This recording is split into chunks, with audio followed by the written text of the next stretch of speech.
Live.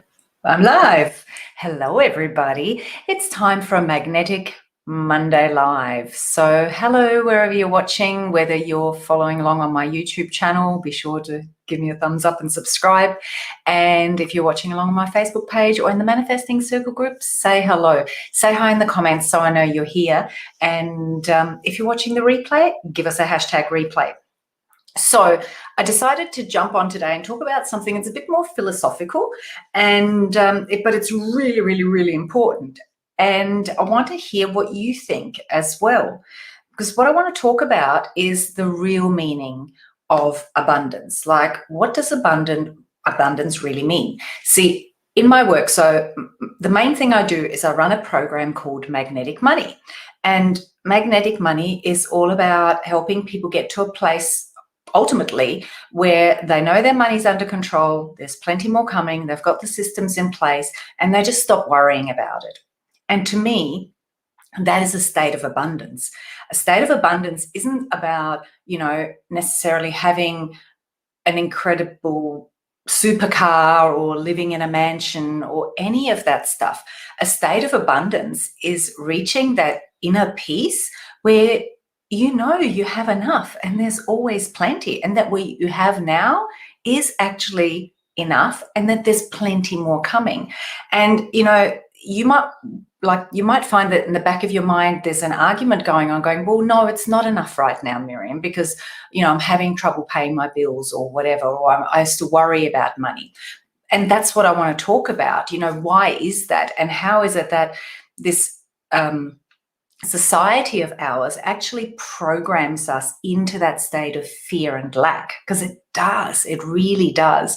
So, when I tell people that I'm a abundance coach and that I run a program called Magnetic Money, there's often like an implication or an assumption on their part that means that it's about materialism and consumerism and trying to, grab a hold of as much money as possible and get really, really rich. And, all of that stuff, it's great to get really, really rich. I love it. But that's not what it's actually about. And that's why I want to talk about how we're so programmed into this fear and lack mentality, and how it feeds this inner state of poverty, even when we're not really living in a state of poverty, but mentally we can feel really, really impoverished. Because the thing is that this society we live in, this Western world of ours, it is all geared towards materialism and consumerism, right? And then you add to that the fact that most of us are never even taught how to take care of our money, how to really make it work for us, and how to manage, all of these expenses that we're constantly being asked to sign up for, or lured into, or programmed into thinking that we need that to be happier and to feel more abundant. It can really start to create a state of impoverishment, internal impoverishment. So the fact is, though, that most people do have enough.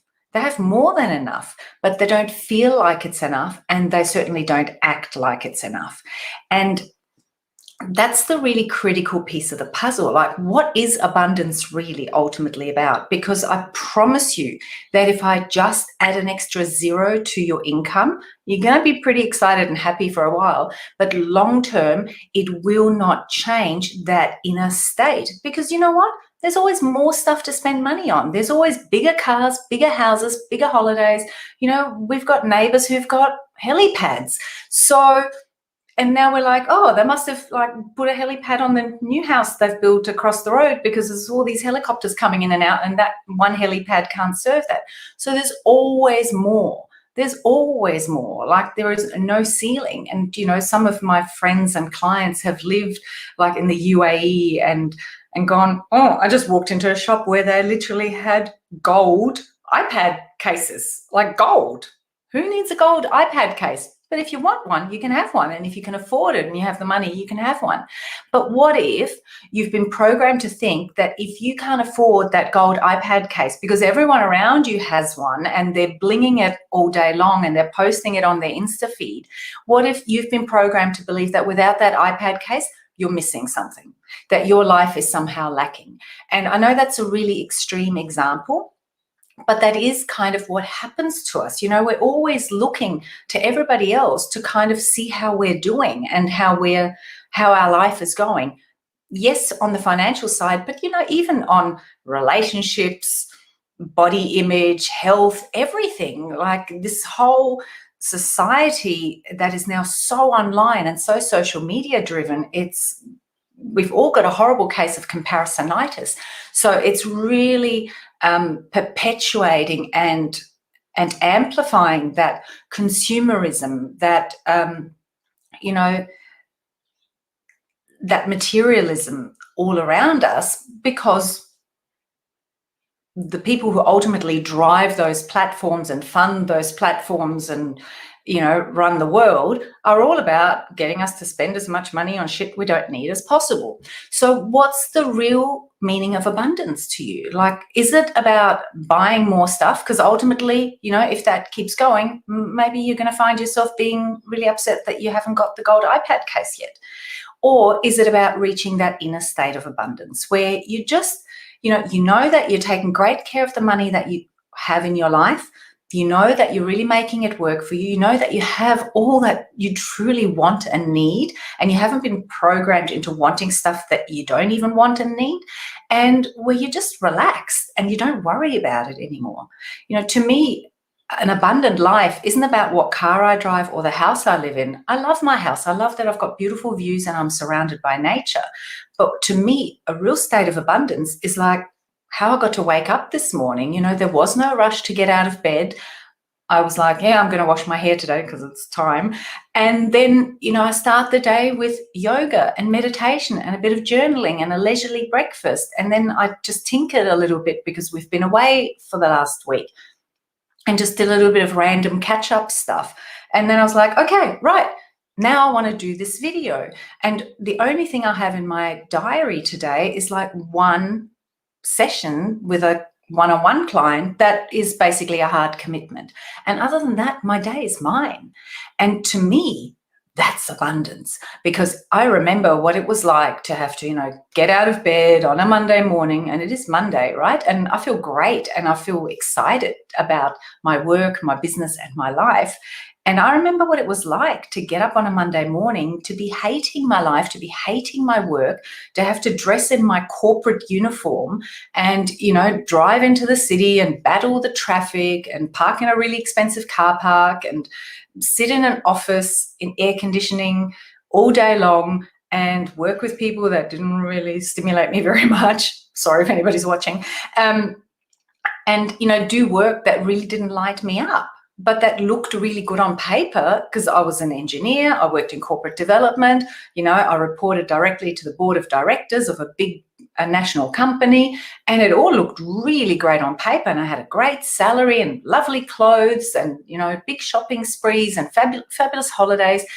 And so I had all those external trimmings, but inside I was really impoverished. And, looking back on that and how I approach life now, it's totally different. Like, I just had a week of, camping and hiking out in Mother Nature. And to me, that's like the best kind of holiday to have. And I think it also comes from spiritual growth, because the more you grow spiritually, the more you realize that it's not really about the external trimmings. It's about an internal state of being.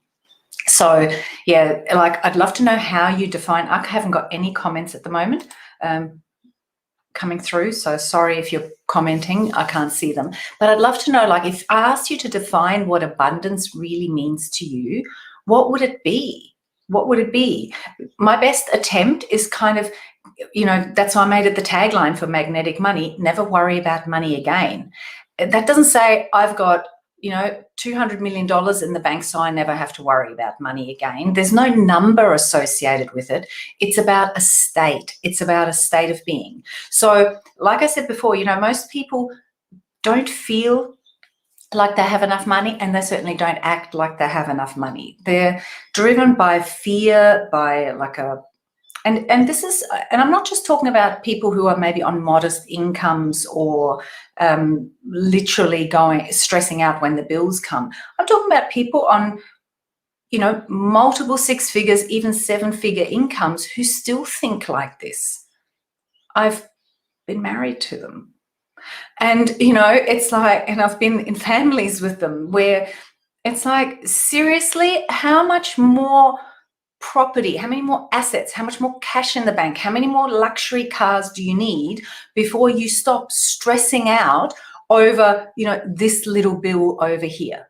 Like, what's it going to take? What's it going to take? And that's what I'm talking about. So, the fears come from these programs and limiting beliefs. But what really drives it, and, that's sort of my message that I want to get out there, is this world we live in where it's consumerism, which is huge. It's this epidemic that has us programmed into thinking it's never enough and it's never good enough. And that's a really horrible way to live. And yes, it's great to have beautiful things. I love beautiful things. I love great holidays. I love great homes. I love lovely cars. But if you can't even enjoy what you've got because you think that the next thing is going to be what makes you happy and what saves you, you're never going to win. That's a zero-sum game. You're never, ever, ever going to get there. That's the donkey chasing the carrot on the stick. So this consumerist society of ours is programmed for us to never be satisfied and to never, ever stop. And you need to be aware of that and kind of go, well, what do I really want? Like, ultimately, why do I want the money? And when I work with the women I work with in Magnetic Money, we talk about that. Like, what do you really want the money for? Hey, Louise, what do you really want the money for? Well, I want it so I can spend more time with my family. I want it so I can take long walks on the beach. I want it so that, I don't have to worry about money anymore. And I know that if I just want to buy myself some new clothes, I could just buy myself some new clothes. Or if I want to take the kids, to a theme park or away for the week or whatever it is, that I can just do these things. It's never, I have never worked, and maybe it's because I don't attract those kinds of people, but in Magnetic Money, I don't think there's a single person who's ever joined Magnetic Money going, well, I want to have, this really expensive supercar, this mansion on a cliff top in Malibu, and a house in Aspen, and I'm going to work to make it happen. Like, it's never about the stuff. It's never about the stuff at all. It's actually about a state of being. It's about inner peace. Ultimately, right? It's about a state of inner peace and knowing that the money is taken care of. And so consumerism, is something to be really aware of and to kind of consciously, I think, choose to step away from and go, yeah, okay, I could buy a new Prada bag or whatever, or I could not. And is it going to change my life? And do I need to feel bad about myself because I haven't got that, right? So consumerism. But the other two big things that I really work on addressing with people is mismanagement of money, right? Most people do have enough. They actually do have enough. They will say things like, oh, I don't seem to have enough to pay the bills, or I'm always having to rob Peter to pay Paul, or something like that. But the bottom line is there is enough money. It's just going kind of to the wrong things and the wrong priorities, and there's not a good system in place. And to be honest, that's hardly ever, I don't think ever, I will say never their fault, because there is no financial education. And, if you think about that, our whole society is geared around this consumerism and spending more stuff. And that's really what, at a higher level, it's all about. It's like, yeah, let's give them Facebook, let's give them Instagram, and let's sell them more shit and make them spend more money. And at the same time, let's not give them the education on how to actually manage their money well. What a freaking perfect storm. Most people go all the way through high school, all the way into adulthood, and no one's ever actually sat down with them and shown them how to manage their personal finances. And, I include in that list accountants, bookkeepers, like finance professionals. I've had them as clients. I've had them in Magnetic Money, where they come to me and they go, this is really embarrassing, because maybe I even help other people with it, or certainly help other people with their business finances. But when it comes to my own personal finances, it's a mess. I'm stressed, I'm ashamed, and I don't really know what to do. So when you've got consumerism, mismanagement of money, and a lack of financial education all together, that then keeps feeding all of those fears, those programs, and those limiting beliefs around, I'm not good enough, it's not enough, it'll never be enough, I never seem to be able to, I only ever seem to have enough to scrape by, and all of those things. So it becomes this vicious cycle where the external, the really unhealthy aspects of our external world feed on and feed the unhealthy aspects of our internal world, all those fears and those limiting beliefs and so on. And it just keeps perpetuating itself. And people are suffering, people are silently suffering, and it freaking drives me nuts. And ultimately, it's not really about the money. It's not about money. It's about being programmed to think that you need more, being programmed to think that it's not enough, being programmed to think that you're not good enough, either to have the extra money or to manage the money you have, not knowing how to manage the money you have to really go to work for you. And all of that then, of course, keeps blocking more money from flowing, because there's plenty of abundance out there. And like I said, most people don't need like $200 million cash in the bank. If they just doubled or tripled their income, which is not hard to do, all their dreams would come true. So, it feeds on itself. And then because that then programs and affects the way you act and the way you show up and the way your energy shows up, and, law of attraction kicks in to respond to that, it then keeps the money that's actually right there, which isn't in the scheme of, this world where trillions of dollars zap around past us every minute. It's not much. Like that little bit extra money for you, it's nothing. No one's going to miss it. No one's going to notice it. It's right there. But we block it when we have this energy and this little storm going on inside of us that's, fueled by fear and that poverty mentality and inner impoverishment. And what drives me nuts is that it's not your fault. Like, it's not your fault that no one ever taught you how to take care of your money growing up. No one ever sat you down and said, now, look, before I give you a credit card, let's make sure you know how to look after your money. Before I give you a credit card, let's talk about, that whole new wardrobe or whatever that stuff is that you buy on your credit card when you're 20 years old. Why do you really want that? Like, what's it really about? What's the feeling you're after? And, let's work on that. Like, let's actually talk about the feeling you're ultimately after and how the thing, like this new outfit or whatever, ultimately you'll enjoy it for a while. But if you don't fix what's really going on internally with you, it's not going to last very long. It's just retail therapy. It's a quick Band-Aid. It'll wear off, and then next month you're going to want some other new thing that you've convinced yourself is going to be the answer to your solutions or your short-term happiness for the next short term, right? So we want to heal and transform much deeper stuff than that. And we want to really learn how to take care of and love our money and, take really great care of it. And when we start to fill our cup spiritually, internally, we suddenly find that we don't care all that much about all the consumerist, materialist stuff out there. And then you get to a place where you go, oh, more money is flowing. I'm no longer worrying about it. I'm really confident on how I'm managing my money. And I just feel like I'm not missing anything anymore. And that's a really beautiful place to be. And that has nothing to do with materialism. That has everything to do with healing old wounds and inner spiritual growth and a little bit of practical education. And, that's that place of knowing you have enough and there's always plenty. And to me, that's the state of abundance. So that's what I wanted to share today, because I woke up with a bee in my bonnet and I'm like, I need to talk about this.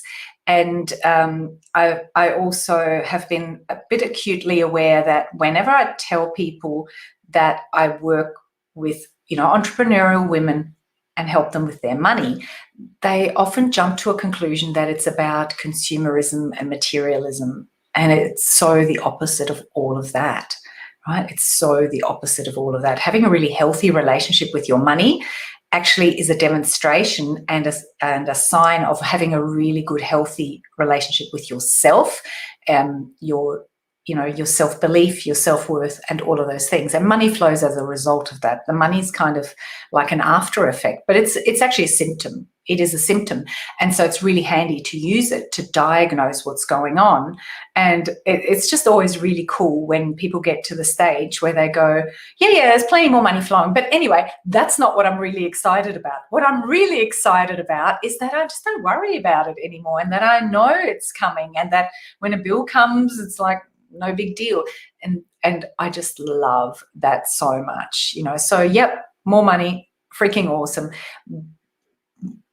However, changing that internal state, that's the real healing, and that's the real transformation, and that's what true abundance is.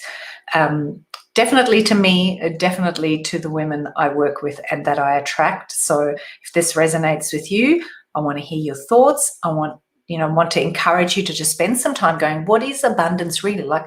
What would it feel like to wake up in the morning and feel really abundant? How would I go about my day? Would I have a morning a bit like what Miriam just had? Or would I just stay in bed till I feel like getting up?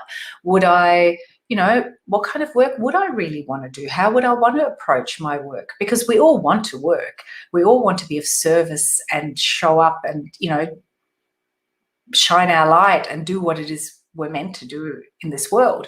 And that's, before I wrap it up, because I will wrap it up, I promise. That's, to me, what this work that I do is really about, because you've got work to do. You are here for a reason, and only you can do you. No one else can be you. No one, and you can't be anyone else. So you have to, get to a place where you can just show up unapologetically as you in all your glory, in all your uniqueness, and then you're going to give the gift to the world that you were born to give. And while you're trapped in an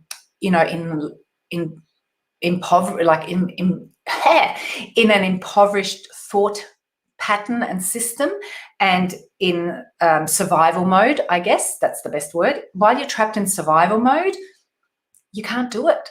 You can't do it. You can't show up fully as you. So I encourage you to have a think about that. Like, what is the real meaning of abundance to you, and what would that look and feel like? And start from there, because when you connect to that, then you can start letting go of all those outside influences and programs and start to really connect inside. The more you grow spiritually, internally, which is just about getting to know yourself better, that's what spiritual growth is, figuring out who you really are. The more you do that, the easier this whole journey becomes, and the more incredibly beautiful and satisfying it becomes. If you want to get started on exploring some of that, I do have a quiz called the Money Habit Archetype quiz, and you can go take that at miriamcastilla.com/quiz, and it will tell you what your main habit pattern around money is. And you probably already know, but it will confirm it. And then it'll start prompting you to dig a little deeper and see what's going on underneath the hood. And that's a really, really great starting place for you to look at your money habit archetype and then start looking at what's going on, what are those fears, those programs, and those belief systems under the surface. So if you haven't done that ever or not in a while, go jump on it and do it, miriamcastilla.com/quiz. Okay, I'm leaving you with that. I very much look forward to hearing what the real meaning of abundance is for you. And I wish you a most amazing day, because it's absolutely time for you to embrace your unlimited potential. Bye-bye.